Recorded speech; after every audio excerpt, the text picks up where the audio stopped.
to yet another episode of Diversity. This is the place where we speak to leaders of organizations who have managed to build intense, inclusive, and sustainable cultures which have actually led them to great success. Is it professional success? Is it personal success? Is it organizational success? Well, let's find out in this week's episode of Diversity. I'm delighted to introduce to you Mr. Gopinath Govindan, Director, Human Resources, Apraava Energy. Welcome to the show, Gopi. Thank you, Dr. Saundarya. Happy to be part of diversity. Thank you.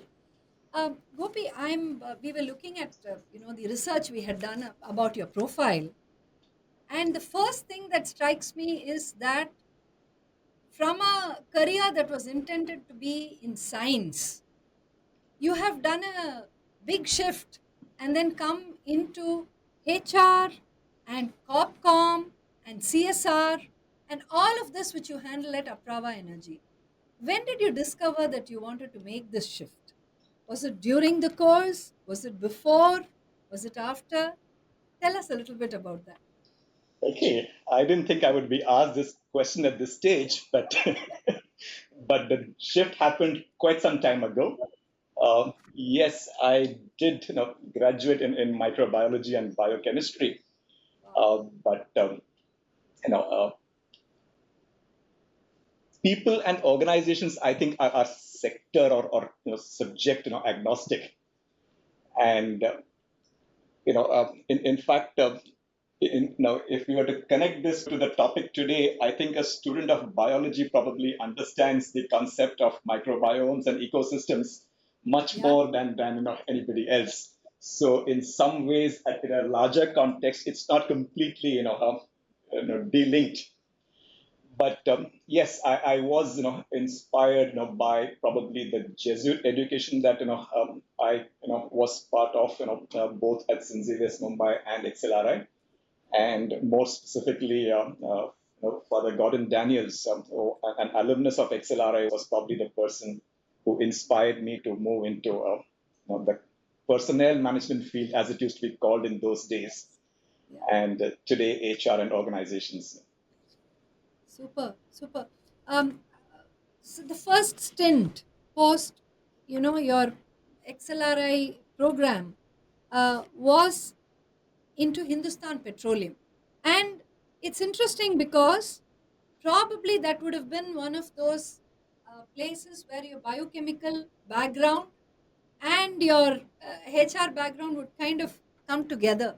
Did you really feel that, that particular first job was actually, the best kind of a role that set you up for the rest of your career? What are your thoughts about that? So I think certainly understanding the business at a broad level helps wherever one is. Yeah. Uh, However, that really brought me very close to people, and in fact, my initial stints were at the refinery and at a lube plant before I moved to corporate office in Petroleum House, and the connect with people and it no longer being just a job. Probably that started there. In fact, I actually told my boss that I was walking across to levers for an interview as well, and that used to be the type of openness we had in those days, Wow. Wow. which probably is unthinkable these days. But yes, working with people and organizations has really been very close to my heart. They always say you don't leave organizations, you leave bosses. And in the same way, I think you don't build trust in an organization, you build trust in your boss. That is the individual that kind of, makes sense of the organizational culture to you.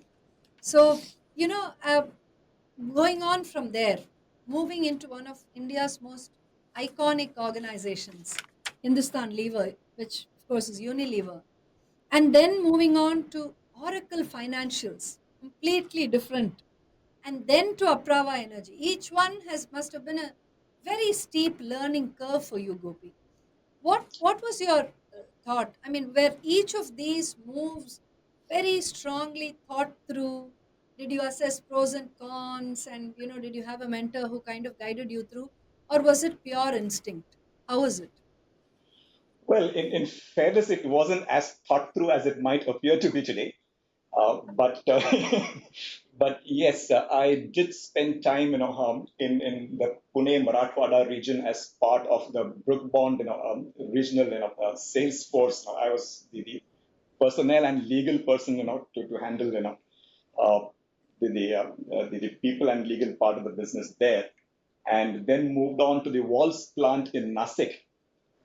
So those were stints where one was fully empowered, at a very early stage in one's career, and to that extent, that prepared me for the roles in the future. So from there, when I moved to iFlex Solutions, or it was called CityCop Software at the time I joined, which Yeah. later became iFlex Solutions, and today is Oracle. Uh, that was at the boom of the IT sector, so to say. When companies were dealing with the Y2K issue, Oh, and yes. I happened to be at a place which created one of the earliest product successes from India. We actually had a core banking solution which was actually being sold in about 100 countries in the world. And I saw an organization grow from about 400 employees when I joined to 12,000 when I left. And most of us who were associated with the company at that point in time still take pride in having created a small company feel, even with a 12,000 plus workforce. In fact, I have almost 150 to 200 people who I'm still connected with. And just last year, we went on a trek, with people there, and about a month back, we had a lunch, in Mumbai, where 68 Nice. people turned up. So that's the Wow. power of the culture that one creates.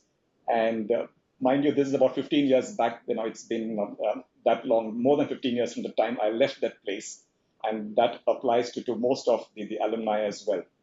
So I think, yeah, some of these cultures do create a bond that goes way beyond the working relationship that one has. That was so beautifully expressed and articulated. That was so wonderful. I'm going to ask you a very different question, probably maybe provocative. The shorter the stint, a HR professional, a person, people professional, is probably able to get out of, a particular culture's hangover and move to the new role quickly. But in your case, you spent 14 years at iFlex, and Apraava is longer than that now. So this thing of getting very tuned to one particular culture, is that helpful or is that a hindrance?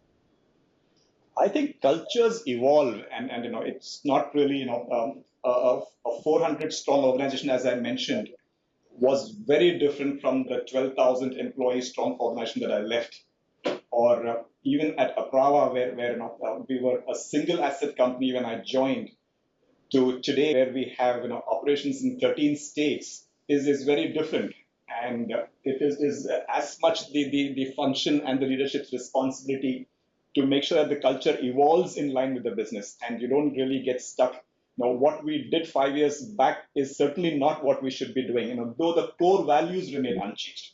So I think it's really a dynamic A evolution of living, the culture. breathing kind of a thing which constantly Absolutely. evolves and changes. Yeah, Yes, yeah, yes, absolutely. If I were to ask you, what would be the key differences? I'm just going to take three organizations in your stint. Okay, let's take Unilever, let's take iFlex, and let's take Apraava. sure. What would you say are similarities and what would you say are differences in these three cultures? So I think from an HR perspective, I've always believed that people at the core are not the same. You may have people might differ. A workman on a factory floor could be very different from, say, a software engineer who's flying all around the world, to say a power engineer, who has his or her own characteristics. So Yeah. from my perspective, people respond, the way you deal with them. I mean, and I've always believed that you treat people the way you would like to be treated. Yeah. Not based on the role or the background that they come with. So to that extent, I think there is more similarity than Similarity. differences. Yeah. Yeah, but let's say the most obvious difference between say the software industry which I was part of and this is that we work in the heart of India. Most power plants by design are in rural parts of the country, and so to that extent the dynamics are very different from being in corporate offices of various corporates. IT works with a different category of of customers, if I could say so, as compared to what you would if you were either generating or transmitting power or working on smart meters as you do today. Absolutely. And when you talk about a culture of inclusion or a culture of sustainability, now these two are in some ways similar, but in some ways very different. When you talk about a culture of inclusion as being the prominent culture that you want your employees to experience, I'm just saying, Sure, okay, sure, hypothetically, then you focus on the aspect of the individual's feeling. It's more about how does the organization make me feel. That becomes the focus. But if you talk about a culture of sustainability, then you're actually getting everyone to go on that expedition of ownership, accountability, responsibility, looking at the world as, as something that's been loaned to us for the time we are here, and which we have to in turn, hand back in its pristine condition to the next generation. So these two are very different positions. Now, I know that you are somebody that's passionate about both inclusion and sustainability. How do you blend these two things in your sure. communication with regard to culture? So I would slightly differ in sustainability and inclusion being different in that sense. To my Uh-huh. mind, inclusion is probably one aspect of sustainability. And sustainability is much larger, and it needs to be embedded in the corporate purpose, so to say, or the vision, not only from a ESG reporting perspective or Mm. from a function perspective. It becomes far more meaningful when sustainability becomes part of the business DNA. No, in fact, our endeavor here has been to sort of embed sustainability into the work culture. So it's not just the sustainability team or the HR team. Got it. We have a working group which has representatives from all functions, be it operations or finance or uh, procurement, HR, and so on. So, and that's in some ways it's also in line with the investments that we make. When you Yeah. build a power plant, for example, you have a power purchase agreement which runs for at least 2 decades, if not more. And then that tends to be the way you look at business. Uh, for example, say our parent company in 2007, had a climate vision 2050. And Mm. that's probably one of the reasons why we got into the renewable space much earlier before others did. But again, say when we talk of about 4 years back, we revisited or refreshed our purpose, vision, mission, values, where we involved every employee in that process.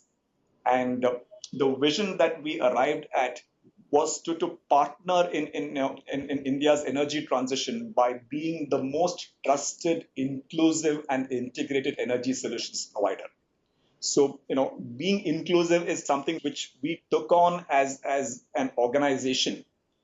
And then when you add core values like say respect, result orientation, excellence, and sustainability with responsibility, they almost seamlessly fit in.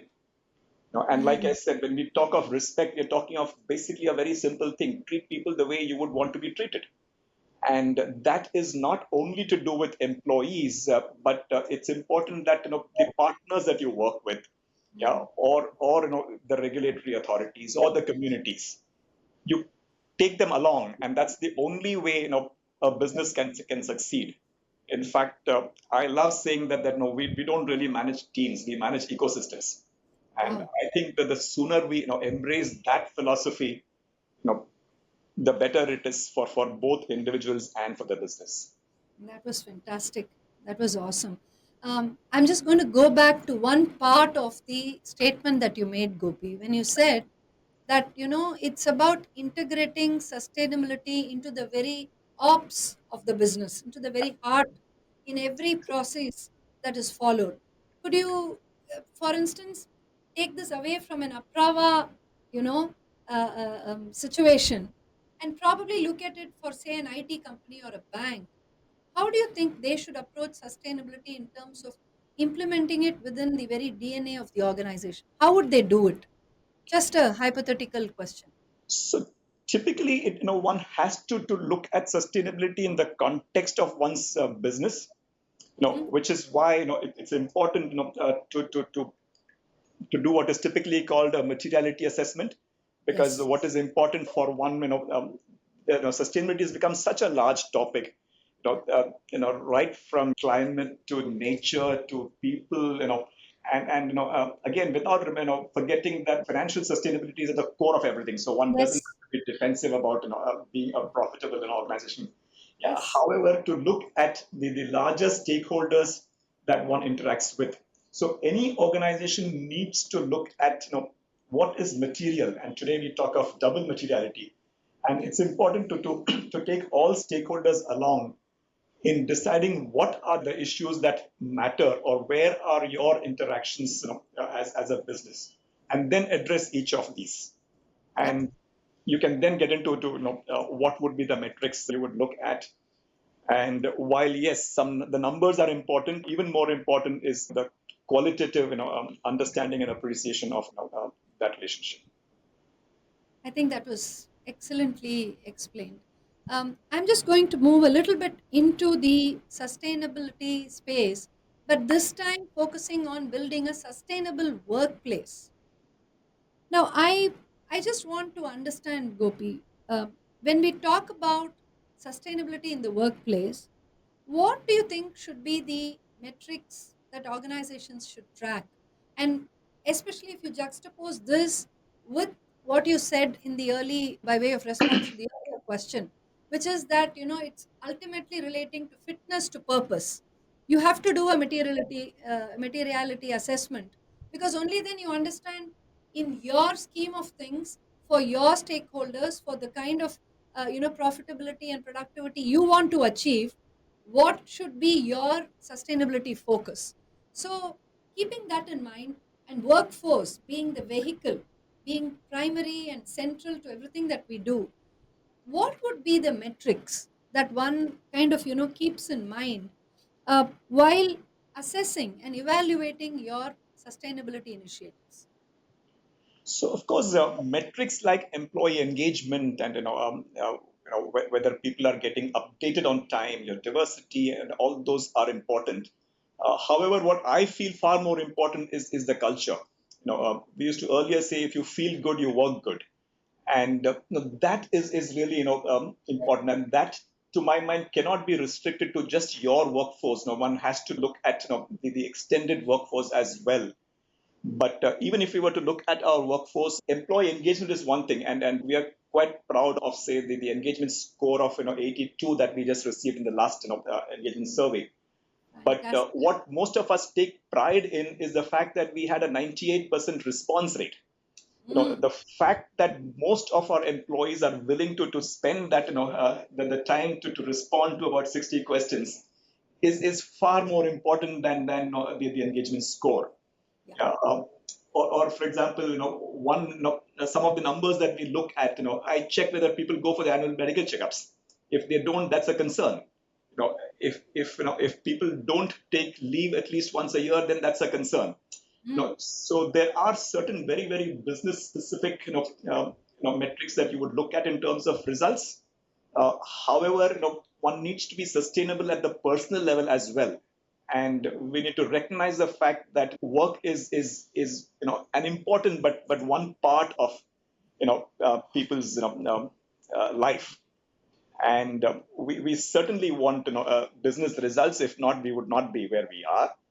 However, we believe that can go hand in hand with having a personal purpose and doing justice to all the roles that one is called upon to fulfill.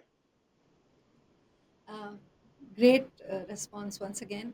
Um, the whole discussion around uh, diversity and its relevance in today's world, or equity and what role it plays, say, in an Indian context, and likewise sustainability, which, if you were to split into environmental, social, and governance related aspects, that calls for a lot of agility on the part of the organization. No, Gopi, it means that companies have to be very alert, be very adaptable, know that certain things are changing, but the core has to remain the same.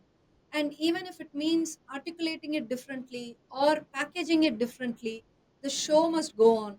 What are your thoughts about how this adaptability of sustainability efforts is crucial for any organization to play it out in the long run?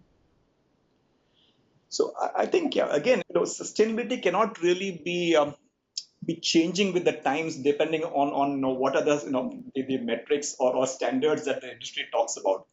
It really has to be a far more consistent value system that the organization adopts over time. So to my mind, adaptability and agility is table stakes, is a prerequisite for being in business today. And what is more important is that while you respond to the changing market dynamics, while you respond to the changing expectations of various stakeholders, you continue to take a slightly a long-term view of what you stand for as a business. So to me, if you need to be agile from a market perspective, you do need to be agile in terms of responding to your people, to your communities, and so on. The two go Mhm. almost hand in hand. I mean, You know, employees of today might expect, or different demographics would require different expectations, and one has to make sure that you're not stuck in the way you looked at the people relationship in the past. As you go forward, you need to adapt that as much as you would adapt to your customer. given that sustainability is such a big part of workplace culture, whether you articulate it that way or not, and in Aprava's case, I think you have really kind of, i- distilled it deep within everything that happens, and because it also really, works well with your the vision of your organization and the work that you do. I want to ask you, how important do you think it is uh, to demystify sustainability down the line? Sustainability cannot be owned by just one team or by the leadership. It needs to be embedded, and different people might be involved a little more closely in specific aspects, but the general thrust or the spirit of what sustainability means for the organization needs to be appreciated by everybody, irrespective of what level or what role they play. So we do invest in educating our people on sustainability as a subject. And it would be it would have to be customized, it would have to be different types of communication for different levels, it Yeah, would have to be made simple, probably also vernacular, where it needs to really reach the heart of rural India, where many of your plants and your factories are there. That is more of a communications thing, right? absolutely. This is one more of the hats that you wear. Yeah. And what's the challenge? Yes. So some of the sessions that we take our contract staff through are in Hindi. And it's important that you speak their language. Including when we do the employee engagement survey, we also give them a choice to respond in Hindi, just so that if somebody is not very comfortable with English, that does not stop them from reaching out to us or communicating their ideas to us. So absolutely, it is important that you reach out to people in the language that they are comfortable with. Absolutely. And would you say the presence and the rollout of BRSR, which really has created a momentum for all organizations to focus on first of all setting up systems and then of course reporting on them. Would you say a lot of credit does go to the BRSR itself as a framework? Um, it does. However, organizations cannot be waiting for regulatory or compliance requirements to be able to and then follow it. Well, the right approach is to be doing what needs to be done before it becomes the law of the land. I mean, for example, say we had a 6 month maternity leave almost 5 years before it became the law of the land. No, Fantastic. or in 2018, we took a call that all future investments will be in the low carbon space. Or I spoke of a climate vision 2050 in the year 2007. So Wow. across the board, you know, for example, say HR due diligence is something which we started as a concept a couple of years back. How do you look at issues not only from your employee perspective, but from the angle of people associated with your business?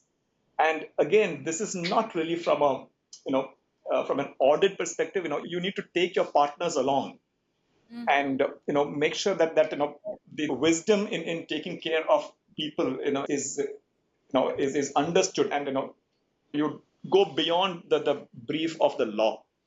So yes, I think to the extent the mandatory CSR investment, for example, may have encouraged more people to make investments in the community. Of course, we did it way before it became the law. I think sometimes the laws do encourage you to even if it is from a compliance perspective, over a period of time, you hopefully understand that the spirit in which the law has been framed. That So was I think it's a really mix of both. Yeah, amazingly articulated. I just loved how you spoke about, there not being needed a regulatory enforcement in order to just do good. It's absolutely. ultimately, Yeah, when being good is good for business, why true. would, you need some other motivation for it? Oh, this has been amazing, Gopi. And, Personally, you know, the one thing that I'm most proud of is the type of work we do in 500 odd villages in this country. That is the please talk about CSR it. bit of it. Please And talk about it. What do you do? in fact, so of course, the larger approach is youth and women empowerment. But we realize that with the diversity in this country, you can't really have one size fits all, or one approach to what you would do in each community. So we make sure that that what we do is customized to the needs of that community. So in one case, it could be addressing water and water resilience. In another case, it could be the women empowerment. There's a dairy cooperative that we have helped put in place in Madhya Pradesh. In Haryana, we've encouraged children with wrestling training, where that's a passion. And we take pride when one of our girls wins a tournament at an international level. So a variety of things that we do in the community space is really what makes it worthwhile for us as leaders as well. Yeah. In fact, we've had almost 80% of our employees involved in some bit of volunteering or the other in the last year. And that's another thing which makes it more engaging for them. But I don't see that as a means of improving employee engagement, because then that's not the purpose. It's important that we of course we give them a 1 day volunteering leave, but that is meant to to give them the trigger or the push to be involved in something beyond work. And many people continue adding value in their own way, using their skill sets. So we had, say, our head of IT and head of corporate communications do a session on cybersecurity for our children in a local underprivileged school, and so on. I spent a fair bit of my time volunteering, particularly in the Northeast, but that's a different one. So we Super. could The, talk about the that some other day. pride, the pride in your voice is just so palpable, Gopi. When you describe this, the energy, the pride, the happiness, the sheer Absolutely. thrill of making a difference, that was so palpable. I think we are now kind of going into the rapid fire round. I'm going to be asking you a few. So before that, Saundarya, I would ask, you are known in the DEI space. I would Yes. just like to understand more about, what you do in the ESG space and what you find others doing. I'm sure you must be having similar conversations, on and off the record. Uh, Yeah. why don't you share some bit of the ESG work that, Thank you you for asking that question. Thank you so much. So, we got into the workplace consulting space in the year 2008. Actually, I started Avatar in 2000, and it was meant to be an organization that would represent women, underrepresented women, which is essentially women well educated, well qualified, with work experience, and who dropped off the workplace for whatever reason. Popularly, the three M's: marriage, maternity, and lack of mobility. So Hmm. that's what Avatar was started for. Then we realized that we cannot proceed in that journey if we did not help organizations to actually learn how to engage with these women. I mean, they would have their heart in the right place. They knew that this is something that had to be done. But the frameworks, the processes, the methods of doing it, the assurance of meritocracy, these are things that an organization really wants. So that's how we got into workplace culture consulting with a specific focus on DEI, on diversity, equity, and inclusion. And that was in 2008. So 8 years of working with the women, companies, and so on. And we got into this. About 10 years after that, approximately around 2015-16, we realized that data is something that really helps organizations in decision making. Because, and you spoke about metrics. So there are multiple metrics, and each of those metrics contributes to one facet of the organizational identity. So it's like a master health checkup. How am I doing here? How am I doing here? What would help me do this? And to get a benchmark against, say, 400 or 500 organizations who all are part of the same process, that was one of the big achievements that we managed when we set up the best companies and the most inclusive companies index. So that happened 2015-16. Soon after COVID, we realized, exactly like how you mentioned, that companies want to look at DEI, to look at workplace culture as something that fits into their sustainability story, something that is one of the pillars of how sustainable they are as an organization. So again, we started having these conversations with companies, and we realized that they said, listen, we have a focus. We probably, this is what we wish to do as part of what we have set as goals for ourselves. But how do we go about it?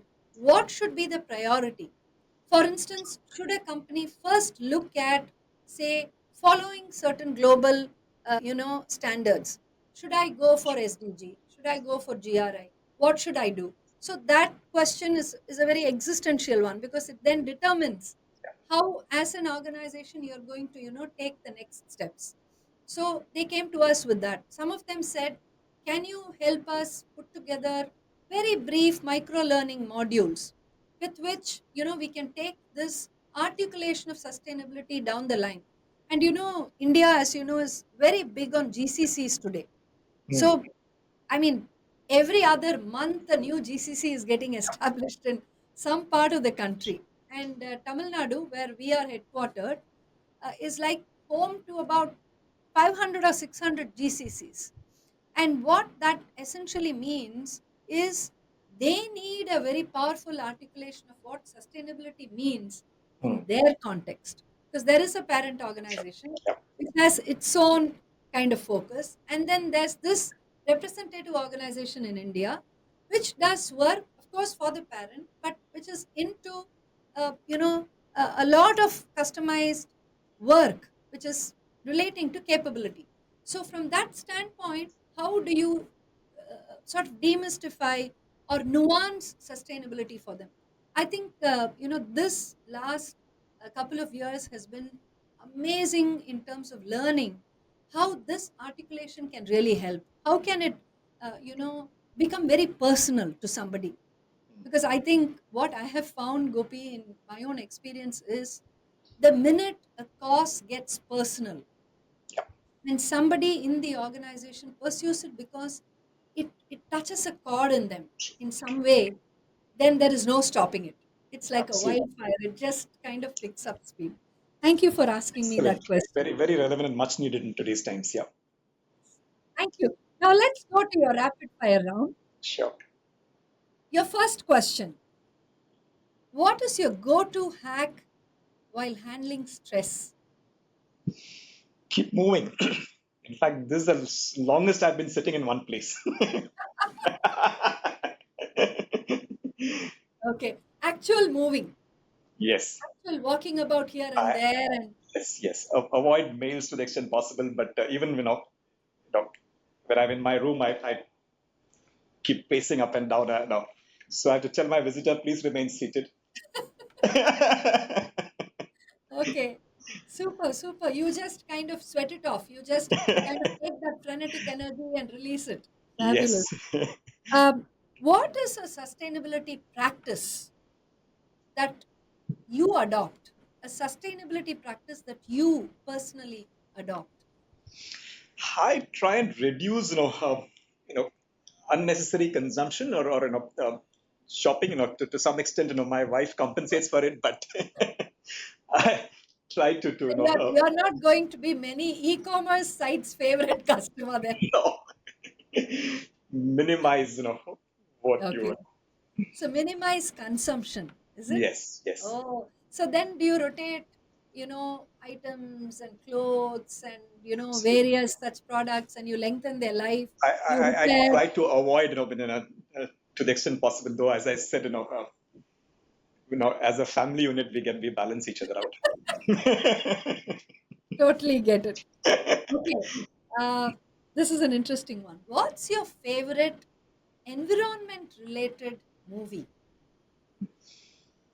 So I can think of Swadesh, Ah, yes. Kedarnath, maybe Erin Brockovich. So Oh, yeah, lovely. yeah. Yeah. Not really You sure if were yeah, but some of you them were are fantastic. yeah, But yeah. what's your most favorite one amongst all these? If you had to pick This one. is Swadesh. Lovely one. Yeah. That's a fabulous movie. Oh, Gopi, this has been such a fantastic conversation. Thank you for giving us this time and staying in one place while you answered all the questions. Uh, I mean, any closing remarks from your side, Gopi? No, thanks. I mean, I think this, wonderful talking about, things that really matter to me, and Oh, I enjoyed this, immensely. Thank you. yeah. Thank you and wishing you and Apraava Energy a fabulous career, life, and impact ahead. So, Doing all things sustainability. thanks. Take care.